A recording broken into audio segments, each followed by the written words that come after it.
Olá, gente querida, graça e paz da parte de Deus para você. Já fizemos a nossa meditação desse domingo, é o segundo do tempo da Quaresma, mas eu gostaria de juntar algumas ideias, algumas coisas que foram chegando lentamente à minha cabeça ao longo desse dia, porque às vezes a gente prega, a gente diz e depois reescuta o que você disse e deixa ressoar no seu coração aquilo que você escutou. E uma das coisas desse domingo que acabaram me vindo à mente, me vindo ao coração foi o seguinte: na semana passada nós víamos Jesus no deserto e falávamos da tentação. Não é aí que Jesus foi tentado, provado pelo tentador, uma prova. Interessante que prova é uma palavra que serve sempre para falar de coisa positiva, mas também de coisa negativa. Você já viu que quando a gente prova significa também experimentar? Quando você faz uma sopa em casa e quer saber se está bom de sal, você prova, experimenta, sente o sabor. E você não precisa tomar um prato de sopa para saber se a sopa está boa. Basta uma gotinha e você sabe se está boa de sal, se está precisando mais um pouquinho de óleo. Você sabe o que é que tem que juntar. Uma prova, basta um pouquinho só. Ou então quando você vai fazer um exame de sangue para saber como estão as suas taxas, né, que você precisa tirar 1 litro de sangue. Basta uma pequena prova, não é, para você saber se o organismo está bom ou se o organismo está doente. A prova, portanto, é algo um pouquinho que você experimenta e que serve para você realmente tirar a prova. Quando você vai lá à costureira e quer saber se está tudo realmente justo, você vai lá fazer a prova. Então prova é uma expressão que não apenas fala de coisa negativa, é também prova em sentido positivo. Então se na semana passada nós estávamos com Jesus no deserto e podíamos dizer que ali a gente tinha a prova em matéria negativa, porque a gente aprendia com Jesus a vencer a Satanás, dizendo não, dizendo renuncio, não é, nos preparando para aquilo que a gente vai fazer na noite da Páscoa, renovando as promessas do nosso batismo. Eu diria que hoje, subindo com Jesus ao Monte Tabor, essa era a expressão que me veio, que me ficou forte, é que a gente faz uma prova em senso positivo. Mesmo na semana passada, vendo Jesus vencer o demônio, aquilo era muito positivo, porque nós vimos o Cristo como vencedor, não é? Aquele que vence o maligno. Mas hoje é uma prova em senso positivo porque a gente contempla a luz, a gente está provando já, experimentando o gosto da Páscoa. E aí é importante a gente anotar a técnica que é usada no contar o Evangelho de hoje, do Evangelho de Marcos, como a gente pegando lá a Bíblia e indo ver, não como vem no texto usado na liturgia, mas pegando mesmo o Evangelho, a gente vai ver que depois de Pedro ter confessado a fé e ter errado na sua consideração e Jesus ter mandado com que ele fosse para trás dele, dizendo: vai para trás de mim, Satanás, depois Jesus disse uma coisa para eles que era importante, dizendo que alguns deles que estavam ali não morreriam sem ter visto o reino de Deus. Então, depois, o evangelho do texto de hoje vai dizer assim: 6 dias depois. Esses 6 dias, é claro, remete-nos ao livro do Gênesis, ao 6º dia, no qual o ser humano foi criado, homem e mulher Deus os criou, remete à criação do ser humano, mas também são os 6 dias que falam daquela prova de lá que Jesus já tinha colocado os seus discípulos e que Pedro não conseguiu superar porque não conseguia entender a lógica de Jesus. Ele estava na lógica da humanidade, não podia conseguir acolher um Messias que fosse um Messias que passasse pela cruz. Então, 6 dias depois, que é o texto do Evangelho de hoje, nós vemos que Jesus pega esses seus discípulos e levam para o monte para se transfigurar diante deles. Em dizer esses 6 dias depois, aqui tem uma técnica, você que assiste filme, que assiste novela, tem 2 técnicas muito interessantes na trama de um filme, que é chamado do flashback, que é o personagem está aqui fazendo alguma coisa e de repente volta, né? A pessoa pega numa coisa e de repente faz o flashback, ele volta para trás e tem uma cena relacionada com aquela coisa que ele está pegando, uma palavra que ele ouviu e que ele acorda. Então, essa técnica está sendo usada aqui no Evangelho de Marcos, a técnica do flashback, nós fazendo voltar, fazendo a gente ir lá atrás para ouvir o que foi que aconteceu 6 dias antes para poder prosseguir. Mas existe uma outra técnica de cinema, uma técnica de arte, da arte da escrita também, que é flash forward. É um flash para frente, não é fazendo ver o que está na frente. E é interessante, porque se você sobe em um monte, você fica mais alto e você consegue ver, seja o que está na frente, como ver o que é que ficou para trás. Então, imaginemos essa cena, Jesus sobe com os discípulos nesse monte e dali eles têm uma visão do que é que está na frente, que Jesus tinha dito a ele, vai ter aqui alguns de vocês que não vão morrer sem ver o reino de Deus. Então, Jesus, na sua transfiguração, antecipa e faz ver aos discípulos essa glória. Não é que aconteceu nada mais do que Jesus tirar o véu dos olhos dos discípulos e eles conseguiam enxergar quem de fato é Jesus, aquilo que estava escondido constantemente ao olhar deles. Depois eles voltam e veem as coisas naquela que é a normalidade do dia a dia, mas antes Jesus os faz ver ali já o esplendor da ressurreição. Então, no Monte da Transfiguração, o que a gente vê é esse esplendor da glória do Pai, o esplendor da ressurreição. Aí a gente está sempre dizendo, né, que o tempo da Quaresma é tempo de rezar mais profundamente. E eu gostaria hoje de ressaltar uma coisa que eu acho muito interessante, um cântico, que é um cântico muito antigo da Igreja, e é um cântico que se canta muito na igreja grega. É um canto que se chama Phos Hilarion. Phos, daí por exemplo vem a palavra fósforo, foro quer dizer aquele que carrega, aquele que porta. Fósforon significa aquele que carrega a luz, que leva a luz. O que é um fósforo? Não é? Tem uma luzinha na ponta e tem o resto do palito que carrega a luz. Então, phos significa luz. Hilarion significa luz alegre, luz esplendente. Então tem esse hino que na igreja grega se canta toda tarde, o Phos Hilarion, a luz alegre, a luz esplendente que é Cristo Jesus. Sobre essa luz, não é? E sobre isso, já teve um santo do quarto século, São Basílio de Cesareia, ele escreveu um tratado chamado o Tratado sobre o Espírito Santo, ou sobre o Espírito Santo. E São Basílio tinha adotado uma linguagem nova e ajudava as pessoas a entender que o Espírito Santo era a divindade. O Pai, o Filho e o Espírito Santo não são três deuses, mas um só Deus em três pessoas. E que o Espírito Santo não era uma criatura de Deus, mas é Deus mesmo. Mas algumas pessoas acusavam São Basílio de Cesareia de inovação, de criatividade. Aí nesse tratado dele sobre o Espírito Santo, no número, vamos lá, no número 29, no capítulo, eu diria assim, no capítulo 29, no número 73, ele vai dizer assim, eu sou acusado de inovação. Então a gente sempre tem na igreja alguns que ficam acusando os outros de inovação, e quando alguém é acusado de inovação, então querem dizer que essa pessoa não é fiel à tradição, não é? Tá, os que são mais conservadores na doutrina, mais tradicionais, aí acusam. São Basílio estava sendo acusado por essas pessoas de ser inovador. Ele disse, aqui é necessário o testemunho da antiguidade daquela linguagem que ele estava usando, né, reconhecendo a divindade do Espírito Santo. Ele dizia, a sua antiguidade. Isto que eu vou acrescentar agora, e que talvez em outras circunstâncias seria considerado não de muito interesse, pareceu bem aos nossos pais, pareceu muito bem aos nossos pais não receber em silêncio o dom da luz da tarde, o Véspero, que era quando nascia a estrela vespertina, quando o planeta Vênus aparece no céu, né? É chamado Vesper, a estrela da tarde. Então, diz assim, que os nossos pais acharam que era justo, nesta hora, cantar um canto de ação de graças, logo que a estrela vespertina aparece no céu e brilha. É por isso que até hoje na igreja a oração da tarde é chamada oração das vésperas, porque quando aparece a estrela Vênus, a estrela se dizia naquele tempo é o planeta, né? É um planeta. O planeta Vênus aparecia no céu, a estrela vespertina, como se dizia naquele tempo. Nessa hora se cantava este canto, rendendo graças a Deus.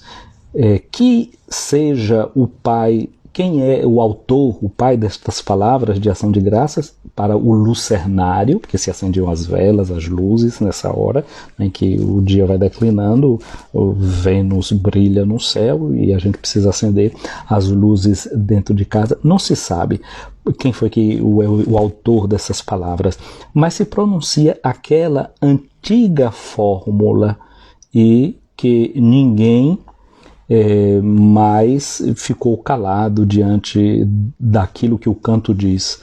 Louvamos o Pai, o Filho e o Espírito Santo de Deus. Portanto, que o Espírito Santo era digno desse louvor.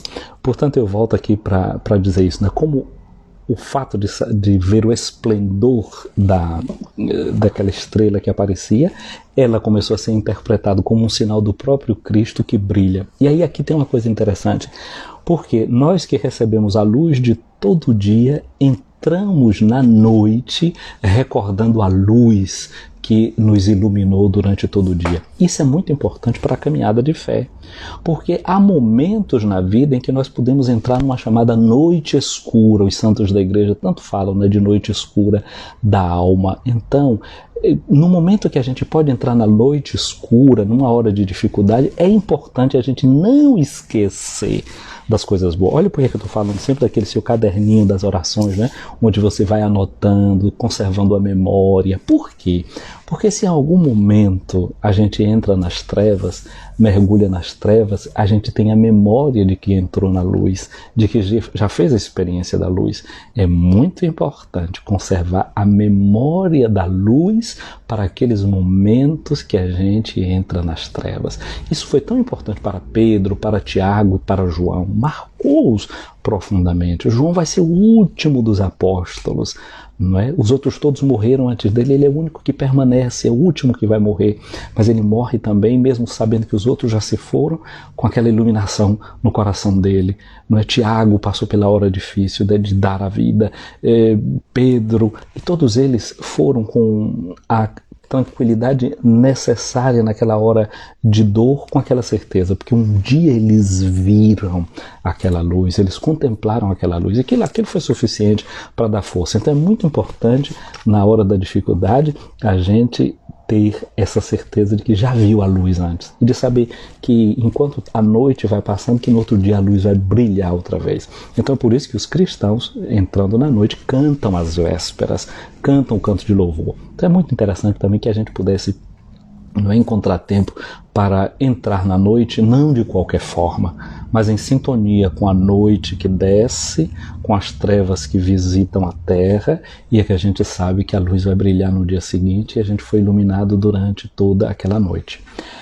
Aí, esse canto antigo que eu estou dizendo para você, que São Basílio, não é, utilizou como argumento para poder falar da divindade do Espírito Santo, nessa sua obra sobre o Espírito Santo, esse cântico é cantado pelas nossas comunidades pelo Brasil afora, né? Esse aqui, no ofício divino das comunidades, nós temos uma versão feita em português, uma versão adaptada desse texto que foi feito em grego, que até hoje a igreja grega canta, é o hino das vésperas da igreja grega, assim como para nós, aquilo que nós cantamos todos os domingos e nos dias de festa e solenidade, chamado hino de glória, aquele era o canto da oração da manhã, que nós conservamos na nossa missa como o hino de louvor.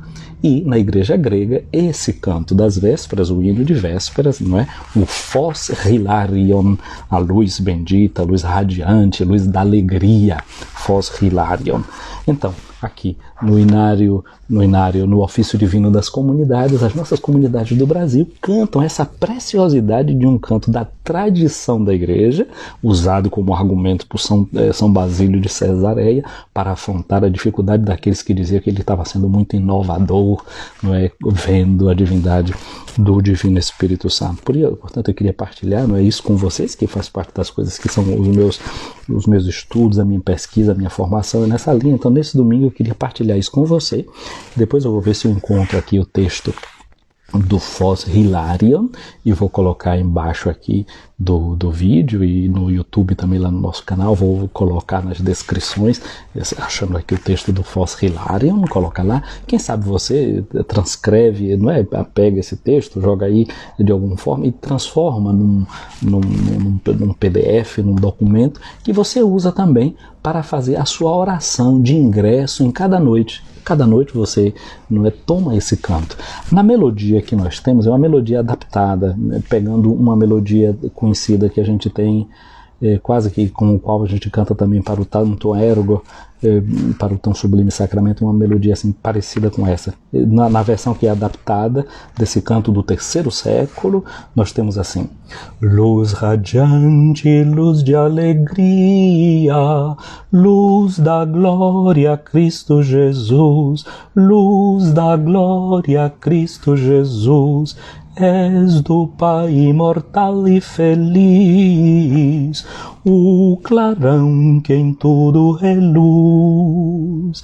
Luz radiante, luz de alegria, luz da glória, Cristo Jesus, luz da glória, Cristo Jesus.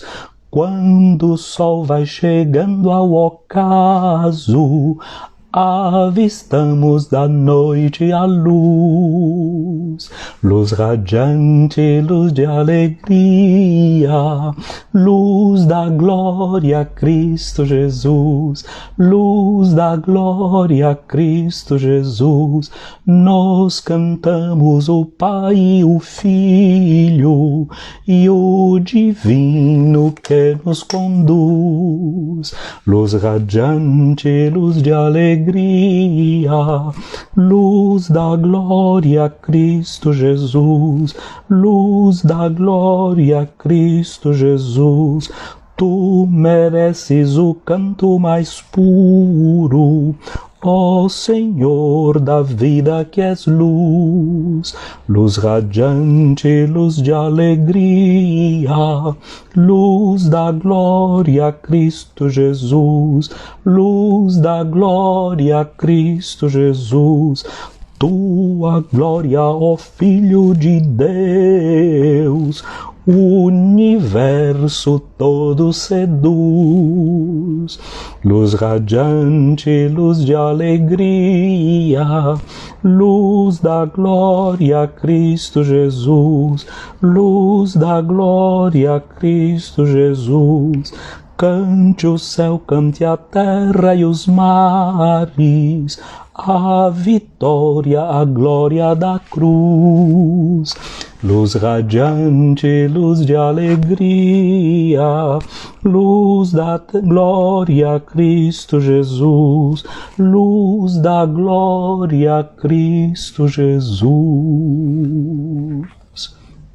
Que brilhe na sua vida, minha amiga, meu amigo, essa luz da glória, o Cristo Jesus, que Ele que hoje brilha sobre o monte, brilhe sobre as nossas vidas e guie o nosso coração. E assim a gente já sinta em nós a prova, o gosto dessa Páscoa que está ficando sempre, sempre mais vizinha de cada uma e de cada um de nós. Então, eu já deixei o vídeo de meditação sobre o Evangelho de hoje, foi mais cedo, né? Não fiz uma transmissão ao vivo por conta dos afazeres que tive, e agora esse vídeo que complementa também um pouco a meditação desse dia, é um bônus desse tempo de Quaresma para a nossa preparação para que a Páscoa seja de verdade uma experiência de iluminação. Os antigos cristãos chamavam o batismo fotismos, iluminação. Então essa luz da glória, o Cristo Jesus, com o qual nós somos revestidos, assim como as vestes do Cristo ficam resplandecentes, nós somos iluminados na luz de Cristo Jesus, porque dele nós somos todos revestidas, todos revestidos. Então um abraço grande aqui, eu vou dando para os nossos pejoteiros de Amargosa, querida Pastoral da Juventude, né? Me sinto muito ligado a vocês porque da PJ, que vem também a nossa formação, o dom da vida da nossa fé e compromisso na igreja. Um abraço para a irmã Aeronildes, para Coelho Leitores, muito obrigado. Então aprende aí, Coelho Leitores, canta com as tuas crianças, né? Fazer um lucernário sempre à noite, talvez seja uma coisa interessante, né? Fazer um lucernário. O que é o lucernário? É aquele momento em que as mães de Israel, quando surgia a luz vespertina, né, da sexta-feira, elas acendiam aquele candelabro de 7 braços, né, que carregavam dentro de casa também, chamada a menorá. Então ela fazia a memória da luz. Então pode ser um rito que a gente pode fazer. Eu me lembro que quando eu era pequeno, não tendo energia em casa, a minha mãe pegava no candeeiro, não é? Pegava no candeeiro e acendia todos os dias lá o candeeiro, e para acender o candeeiro dizia assim: louvado seja nosso Senhor Jesus Cristo. Eu tenho aqui o meu candeeirozinho, ele está aqui do lado, de vez em quando, olha ele ali, não é? Eu acendo e acendo com essa lembrança também. Então você, como mãe, como pai, poderia fazer esse rito de acendimento das luzes no sábado à tarde ou na noite do domingo, né? Lembrando isso, lembrando essa luz que vem de nosso Senhor Jesus Cristo, que ilumina aqui a nossa vida. Quem sabe com esse cântico que tem aí, você pode imprimir esse texto, dar para as crianças e acende uma luz principal e as crianças acendem outras velinhas menores, cantando esse canto, lembrando que nós somos iluminados, não é? O batismo, nós justamente dava esse nome aos cristãos. E nesse tempo da quaresma, não é, que a gente pensa no dom do catecumenato, quem vai receber o batismo, o nome é iluminandi, iluminandos, aqueles que devem ser iluminados. Então a gente lembra, no batismo nós já fomos iluminados, não somos mais iluminandi, já somos illuminati, iluminados.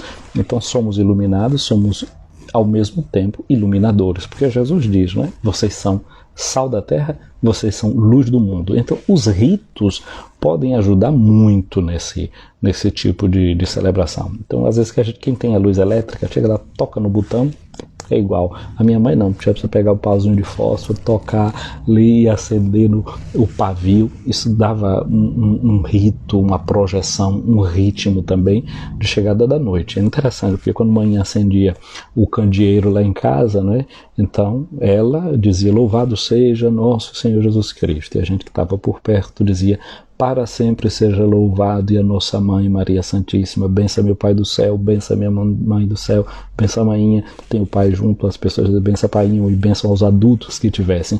E assim a gente entrava abençoados na noite. Agora veja só, né? Estou falando disso aqui para vocês, e São Basílio já falava, né, que já os pais antigos na fé tinham essa tradição de valorizar o acendimento da luz. Luz e fogo no tempo antigo era uma coisa muito importante, porque para mim, para você, acender um fogo é uma coisa muito simples. A gente pega um troço que nem esse aqui, né? Faz isso, tá aqui, tá fogo. Não custou nada, né? Então pega um palitinho de fósforo, tá.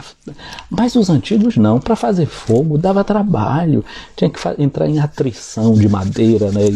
Passando ali uma nota, que tempo se perdia até que ele conseguir dar calor e sair uma fagulha. Ou então pegar 2 pedras, batendo uma na outra, até que a pedra se aquecia e saía uma fagulha e pegava fogo na bucha que se colocava, etc. Então o rito de entrada da luz era muito importante, né? E aquilo transformou, porque na medida que eles conseguiram fazer fogo, essa é uma das grandes revoluções da humanidade, eles passaram a não temer tanto a noite, porque eles podiam afugentar as feras que apareciam. Mas o fogo era o lugar também em que a humanidade ficava em volta da fogueira, para ouvir as histórias. E assim a tradição era passada, aquilo que a tribo tinha feito, contava as histórias para as crianças, histórias que metiam medo também, para que as crianças começassem a se habituar com a vida e com o mundo, com o que ele tem de positivo e com aquilo que ele tem de negativo. E é por isso também que nós, na noite da Páscoa, começamos sempre fora da igreja. A igreja toda no escuro, a gente em volta de uma fogueira do lado de fora. Olha aí toda a memória antropológica que é resgatada do estar em volta do fogo, do ser aquecido, do perder o medo e de caminhar. Então, quero, né, partilhar também com vocês esses aspectos que já eu estou fazendo aqui aquela técnica que eu disse que tem no Evangelho. Eu tenho o flashback, mas também tem o flash forward. Então eu estou jogando um pouco de flash forward, já mostrando aquilo que acontece na noite da Páscoa, ligando com isso de hoje, mas ligando também com esses dados da antropologia, da cultura e da nossa história. Portanto, eu sugiro, não é, a vocês, e talvez em família, façam de vez em quando essa prática do chamado lucernário, de um acendimento solene das luzes, de um acendimento solene das velas, que trazem para nós essa memória de que nós somos iluminadas, de que nós somos iluminados e ao mesmo tempo nós somos iluminadores. É verdade, a matéria, a carne, a gente não consegue ver, não é? Mas nós temos luminosidade. Todo o corpo, toda a matéria, ela é composta também daquilo que na ciência moderna se chama de fótons, que são elementos brilhantes, que a olho nu não se vê, não se enxerga, mas que com certos aparelhos nós somos capazes. Assim como a gente não vê os micro-organismos, a não ser com com microscópio, que vê tudo aquilo que é pequeno, como assim os astros muito grandes, por maiores que eles sejam, pela distância que eles estão, nem sempre a gente enxerga, então é preciso de um telescópio, né, para poder enxergar esses seres, esses corpos luminosos que estão no espaço sideral. E a gente precisa da luz da fé, como a gente viu hoje aqui, os discípulos, Jesus tira o véu do olhar deles para que eles enxerguem essa realidade que eles são. Assim também a gente, na experiência da oração, na experiência da liturgia, Deus tira de nós o véu para nos fazer conscientes e bem conscientes de que nós somos iluminadas, de que nós somos iluminados e, sobretudo, que nós devemos ser iluminadores e iluminadoras uns dos outros.